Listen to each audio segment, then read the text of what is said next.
کی غارت گری، افکار پر یلغار سے ہوتی ہے صدر علی وقار۔ سرحدیں بزور شمشیر بھی سر کی جا سکتی ہیں، مگر یہ ففتھ جنریشن وار کی صدیاں ہیں۔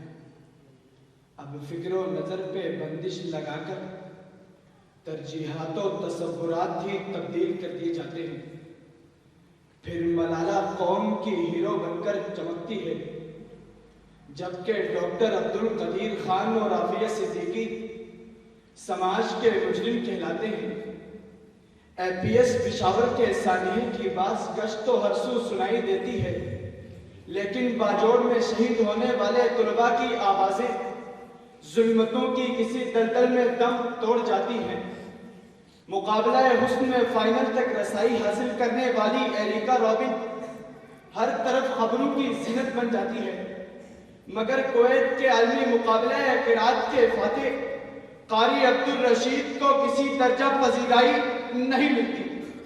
ہم نے اپنی روایات کے تمام تر سورج جدیدیت کی اماوس راتوں کے رحم و کرم پر چھوڑ دیے، اپنی تہذیب کے نقوش ماڈرنزم کی آغوش میں ڈال دیے، اور بھول گئے کہ چراغ سے چراغ جوڑ کر دن کیسے تعمیر کیا جاتا ہے، ہاتھ میں ہاتھ ڈال کر کیسے طوفانوں کا منہ موڑ دیا جاتا ہے۔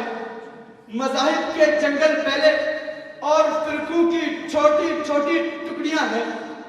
خانہ جنگی کا ایسا گل لگا ہے کہ ہر لمحے اپنا ہاتھ اپنے ہی گریبان کو نوچتا ہے۔ یہی وجہ ہے کہ 313 ہو کر لشکر طاغوت کو ناکو چنے چموا دینے والے ہم لوگ آج 57 اسلامی ممالک کو 1.5 ارب ہے، مگر مٹھی پر اسرائیلیوں کے سامنے بے حسی و بے بسی کی تصویر بنے ہوئے ہیں۔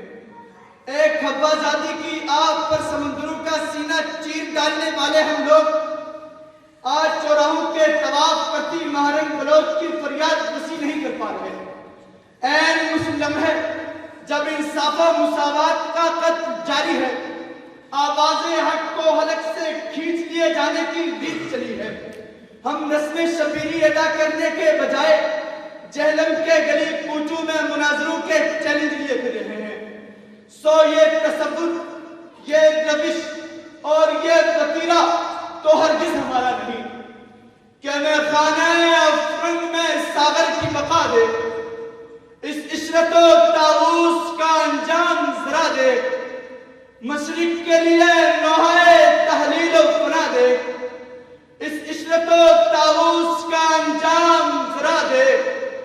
آئینہ ایام میں آج اپنی ادا دے، آئینہ ایام میں آج اپنی ادا دے۔